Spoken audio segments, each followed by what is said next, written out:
It says in the Bible that in 2,000 years the coming of the Messiah would come back. Jesus said, I will return. What is the test that we are able to determine who that is? Is that right? There's no riot here. Without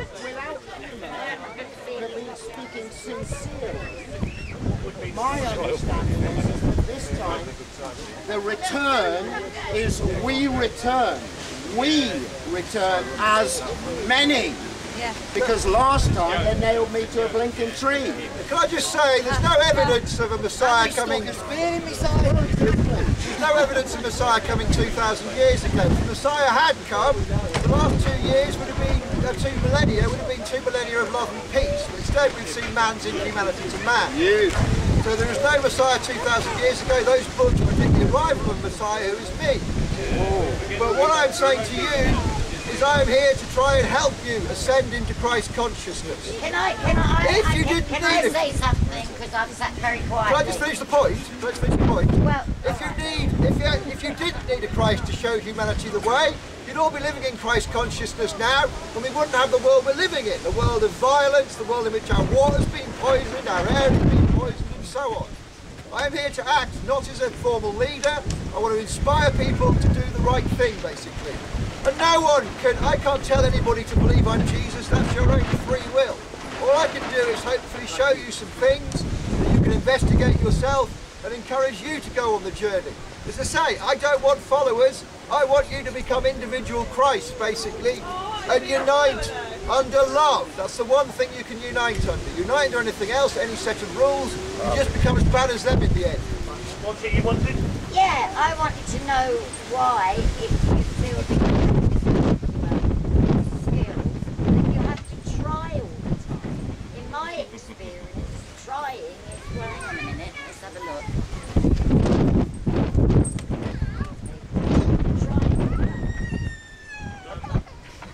I don't understand the issue of trying, because trying and failing is trying. Try and pick it up.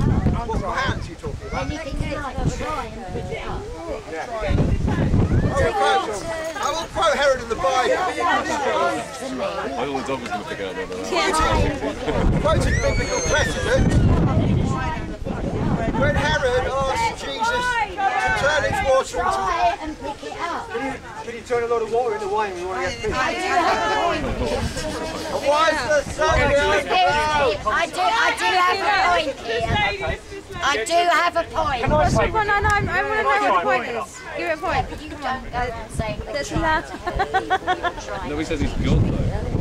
You just do what you do. So this gentleman is trying to teach us and trying to see you trying.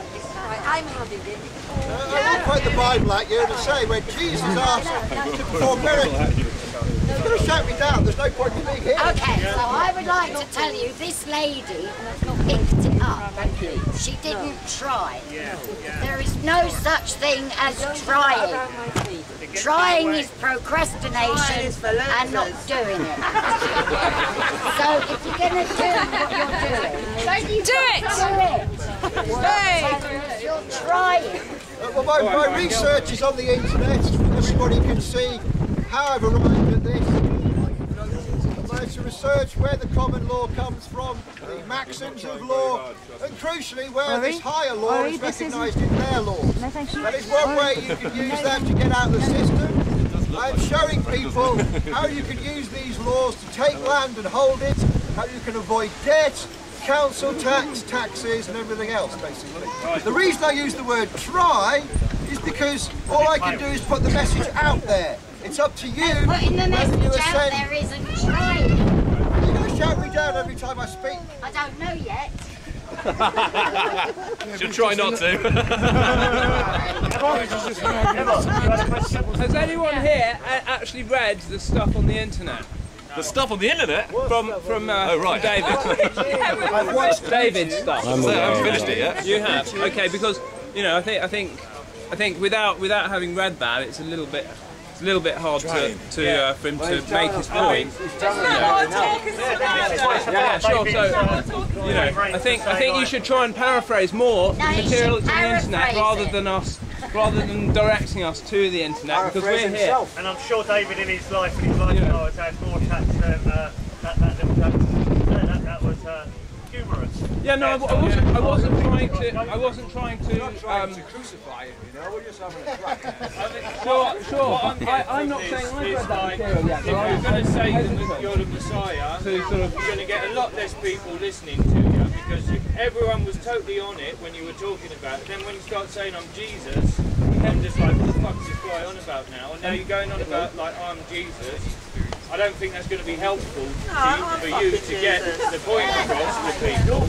Alright, fine, we can all be Jesus, something like that. That's fine, but you're saying you are this and you are that. Son of God. It just makes me disbelieve you, and then the whole thing's gone to rabble now. Okay, good question. Good question. People like us. Yeah, you just lose us when you start saying that you're the Messiah. Can I answer the point? The information I bring, the evidence, the analysis, stands whether I say I'm Jesus Christ or not. If you are put off that message because I say I'm Jesus Christ, you have not learnt the first lesson of wisdom. Which is what, listen to you. No, listen to the message. What message? The message I'm telling you about how the common law comes from God through the Bible. I've researched this, I've researched the maxims of law. I thought you said that it came from love, not knowledge, in your research. Well, love comes from God. You're researching stuff in books. Love So how comes you're from God. finding yourself from books? You're supposed to be getting universal energy beamed down from God. I am. Why do you need to do all this research? You're hermeneutically appropriating the messages in religious texts for your own meaning. You haven't done my research. Right? No, I haven't. No. Well, there you go. This man comes in with anger, he comes in with ignorance, and has not learned the first lesson of wisdom. That's why I'm I've here. no lesson of wisdom at all. I've learned thousands of lessons of wisdom in my own life through trying and failing. Believe me, my you friend. should know better. Hey, Sorry?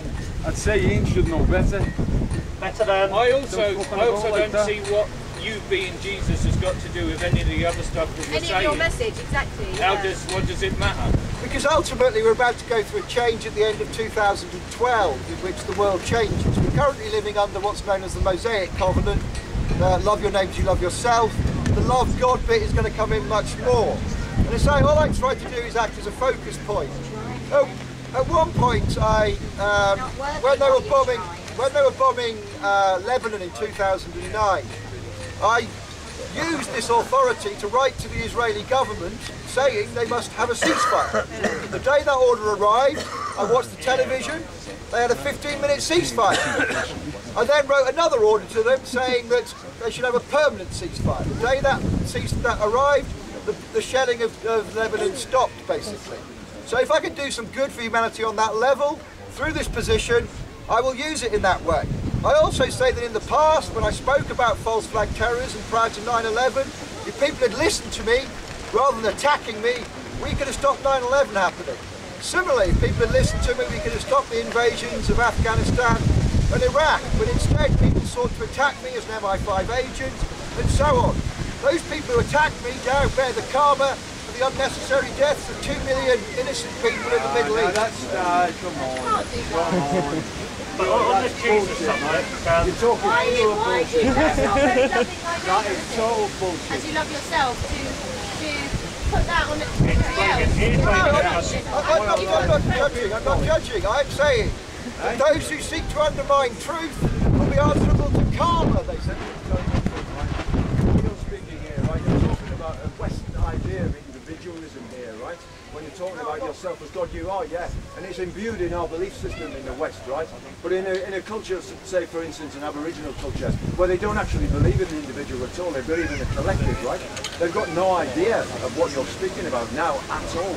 So your ideas about this universal idea of love is meaningless to them. It's arrogance, it's pure arrogance, you know? It's been used for colonialism, it's been used for all sorts of other terrible things throughout history, all throughout your life, throughout our lives. You know? The message of love is one of arrogance, is that right? The message of this message of love is arrogance, yeah. I'm telling you not to cause harm to your fellow man. Wait a minute, are we the ones who need this message? What, here? So we're responsible for the karma. You're responsible for your own karma. I'm saying I'm a Brahmin, so my karma's good. And it'll be drunk forever, you know? I'm subject to karma like everybody else. But like, in the Bible, it does take one of my favourite parts of the Bible. Jesus is brought before Pontius Pilate in the court. And Pontius Pilate says to him, "Are you Jesus, King of the Jews?" They call me so. Yeah, did you come up with that name yourself? Said they Yeah.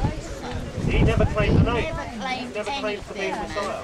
I think you have to read the Bible. He did claim to be the Messiah and the Son No, of he God and the didn't. Son of Man. No, he didn't. He made no claims, and I have read the Bible. I read it. I wrote it. One. Previous incarnations. I promise you, it says I am the Messiah. No, he didn't. Can I just say something? No, he didn't. Are you ready for this? Yeah, he did. He said I'm the Son of Man. Yeah. Was written by Jesus of Nazareth. No. I agree with that. No. It's an interesting thought, isn't it? And if you said you are a Messiah, that would go down really well, because you're a messenger, obviously. Fantastic. You know, there could be loads of Messiahs. That's what I'm trying to tell you. That you are a Messiah as well. I'm trying to get you onto that journey, basically. So you're saying that he's a Messiah? See, we think we're all learned. Are you saying that she's a Messiah? Potentially everybody is a And you Messiah. said, right! Now we're getting there. Well, I said that at the beginning. I know, but they didn't. I don't think they heard it. To make it clear, just to We're reiterate, all the Messiahs. we're all here to accept Christ consciousness and live in love. Have you explained before he's the only Messiah and anybody else that comes before is not? No, I've claimed to be the sovereign under the law as Jesus Christ, to be first into Christ consciousness. I've never claimed that I am the only person who will come and do this. I've always said that everybody else can ascend to that Messiah consciousness and become a Messiah. That's always been my teaching. In Islam, they say that the Dajjal will be coming back, and that's the Antichrist, and he'll claim to be the Christ. Yep. What's your take on that? I think the Antichrist is Tony Blair. Does Tony Blair claim to be Christ? He's played a kind of, I'm not saying necessarily claim to be Christ, but what I'm saying is he's played a kind of role, a messianic role for the dark side of a dark Messiah, basically. Mind and control, so how can you take it? I don't hate him, I don't hate him, I love him. Well, think he's the Antichrist, but he's just under mind control. Well, the point is you can only fall under mind control if you're susceptible in the first place. If you're truly living in love, it all just bounces off you, basically. How would you know if you're being mindful? As I say, I've been filled with the Spirit on numerous occasions in my life. When I feel that sensation, I feel a harmony with creation. I don't think that is something being done through mind control. Yeah, but to get in touch with that spiritual side of yourself, you do have to connect with certain areas of the brain. Now, that can be tapped into through NLP and self-suggestion. Again, I think that might be a mistake because the spiritual journey is one of the heart, not one of the head. So mind control, as long as you're living in the heart, you're impervious to it. You're saying they can't get something spiritual experience through mind control? I don't think they could, because the very nature of something entering you from the outside would be like to upset your heart rather than being harmonious, basically. Because when you look at fundamental Christians that truly believe like there is Christ, and they look like they're buzzing their heads off half of them. Yeah, but they're all going, oh, I'm filled with God. Sometimes it looks, they're wailing and things like this. That's not calm and love, basically. Yeah, but they have self-hypnotised themselves to believe that something is real. So if they can do it to themselves, couldn't the world's top psychotherapists do it to government agents? I think there's always a possibility, if you look like in the case of Mark Chapman, who assassinated John Lennon, that you can take human beings, but essentially they've got to be of a very low resonance to start with. You can destroy their personalities and rebuild them in your image. But that is a long and involved process. It's a bit like with stage hypnotists. When they first go into an audience, they do little tests to find out who the most suggestible are, and they get them up on stage, and they obey not because they're hypnotised, but because of peer pressure. They think they've got to do it to be part of the show, basically. So I would say that any of the stuff they beam into your head is much more likely to make you feel ill at ease rather than to feel like you're filled with harmony and creation. Have you seen the film The Bourne Identity? I don't think I've seen that one, no. The Born Identity is basically about the MK Ultra program that's been put into entertainment. And basically he's mind control. He doesn't know what he's doing. He wakes up when they've tried to bump him off after he basically blowing the whistle. And they tried bumping him off, and he woke up and he can't remember half of his life. From what you're doing, The mic. You just can't really hear it too well. You need to go a bit closer.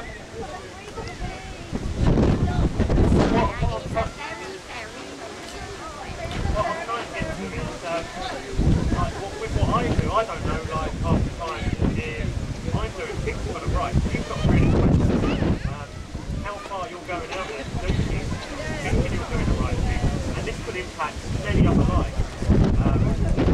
Like high profile actors and things like that. When you're going out there and doing it, you've got to be careful, you're not thinking like someone like loads of people, so I'm questioning myself on what I do. So when you come from a background of MI5 intelligence and then into an activist service, after you broke the Secrets Act, like I said to you at Kew Bridge, I said to you, what deal did you make the MI5 to be allowed back in the country? And your simple answer to me then was, you don't know anything about it. And it was like, not answering the question, and that's one thing I'd like to know. I've never made any deal with MI5. They did approach me periodically, and every time I said to them, I have a truth I want to tell the government, and that is about MI6 funding Al-Qaeda, and unless that's part of the negotiation package, I'm not interested in this. I reject it every time they came. I'd say, if people actually bother to research me on the internet, they will know that I've tried to tell the truth in the best way I understand it at any point in my life. I'm not saying that's absolute truth, what I'm saying is that's my understanding of truth at the time.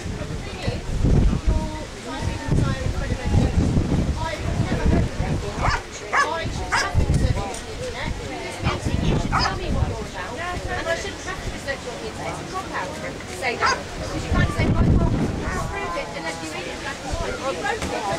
I can't prove it to anybody. All I can do is tell people what my message is, what my case is, basically. We've not talked about my case for being Christ here very much. And all I can do is, in this time, hopefully inspire people to look further. And the first stage... Sorry? We should also inspire you. I'm a teacher. I learn all the time. I learn off everybody here, basically. I'm not claiming to be a master, I'm a teacher. What I'm wondering is, you said that your main thing is to teach everybody that so that we don't get controlled by the government, we don't need the government, that we should grow our own food, and live and love, and what was the other thing? Source of your own energy. Yeah, right. You do that, but people out there are not doing it. What I'm wondering is, why are you here with us telling us? And why are you living a life like permaculture who are already doing that? We don't going need on the that internet. We've got that message. We know that. We don't need a teacher. We've been doing it for 30 years. Tell them that. It's on the internet. We've taught you were in MI5 when we were on the road. And you're happy with where you're at after 30 years? Yo, you're happy with where you're at after 30 years? You're happy with where you're at? Well, It's going on the internet. That's spreading the message. The internet. I go around all over the place, meet a variety of people, and wherever I am, I concentrate to tell them the same message. I can tell you how you might be able to secure land and so on as well using the common law, basically. I want to tell people that because they're not all aware of it. I've also helped people get off charges through using common law. So if the police do turn on you, I ask you if you'd like to phone me up and I will try and help you in that process against the court. Thank you, David. I've researched their law and I've researched the common law, so I know both aspects. Yeah, but the common law could work the other way too, you know, because we were getting evicted a few times and they pulled some old bylaws out of the common law. Those are not bylaws in the common law. They're not. No, a bylaw is a rule of incorporation, basically, in the legal world. So what common law is, common law in this country is supposed to be no harm, loss, fraud, breach of the peace, and that is it. All the statutes and acts actually require our consent to begin with the force of law. How they get our consent is... Well, you're a lawyer. Well, yeah, as soon as you've got a lawyer, you're Am I a lawyer? No. No way. No. So do you know? Do you know for sure? Yeah, I've tried and tested out many of these pre-back processes, common law processes.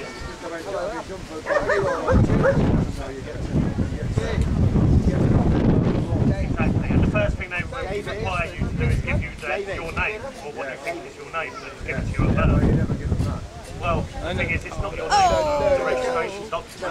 It's a game of catch now. We don't know what I tend to do. We don't really have stuff like that. So I can play the game all the way. But what David's saying with the common law and the affidavit process, to me, I've tried that. They will take everything off your and still put you in prison. The affidavit notices to extent they're all failing every time. But what I do in a courtroom or a situation like that, if the police ask me my name, I will say, do you have any proof I should have such a thing? And they go, well, of course you've got a name. No, you're asking me to give you something. Therefore, do you have any proof I have this thing to give you? And this will go on until I get arrested. Then I'll go, this is say it goes to court. I'll stand there in the court and I'll say, I'm here as a friend of the court, which is an unedited curiae Latin, which means you're there to present the facts in the courtroom. And the facts are that you are not a name. The name on the birth certificate is around copyright. So I'm here as a friend of the court. I believe there's been a mistake. I wish to seek remedy in the way of a proper notice. And I tried this process several times. Each time I'm trying it now, it's case dismissed, not in public interest. Or, it's wasting their time, their money, their energy.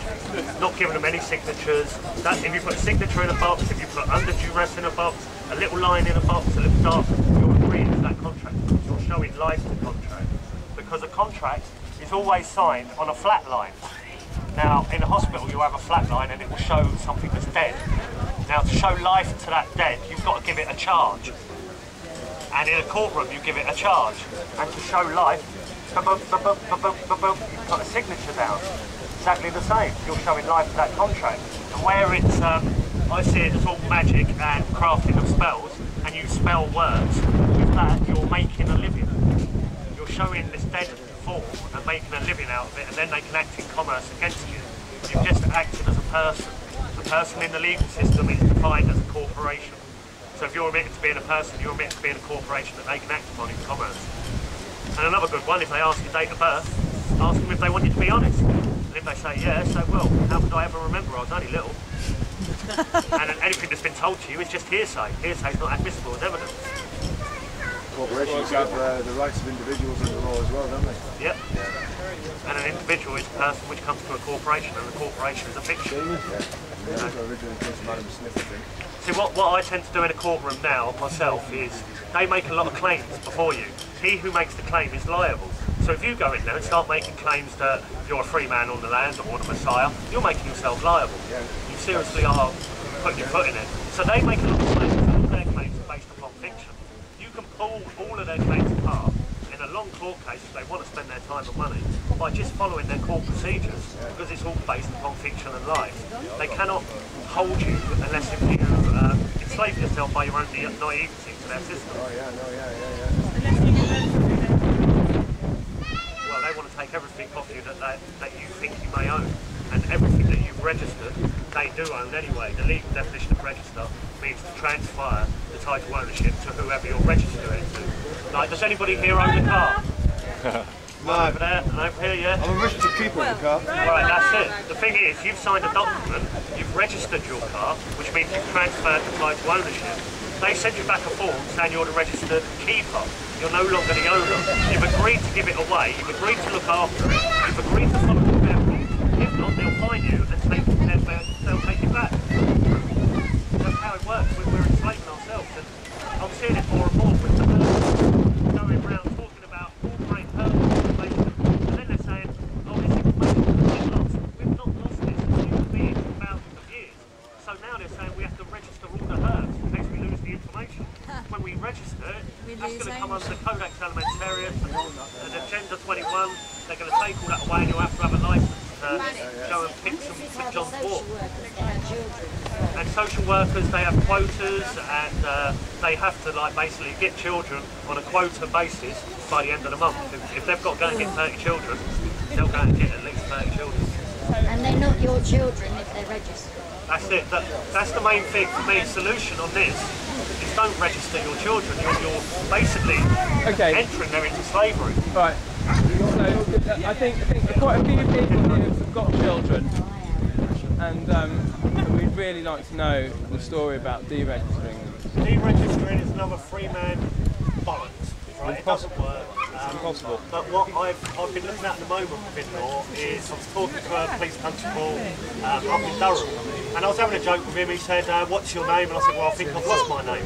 And he goes, "Oh, you've divested your name." So when I googled that up, divestment is getting rid of your name towards that legal title, your whole ties to it. So if you could live without using your name, your date of birth and the national insurance number, then I'd suggest that you'd look at ways of getting away from it, because that's what's tying you to that system of control. We are being enslaved to statutory instruments, birth certificates and the monetary system. What about Facebook? And Facebook, yeah. That's the brainwashing of the system. Their whole lives, 60 odd years, kids are 8 years old, getting a Facebook account, they might have them till they die at 110. And they're getting knowledge, but they're not getting hands-on. They're not getting they're not knowing. They're getting knowledge, but they're not knowing. Like once you've actually, you can believe something, you can read it, you can listen, you can watch, but when you've got hands-on experience, like I explain it like the legal system, a bit like the game of snooker.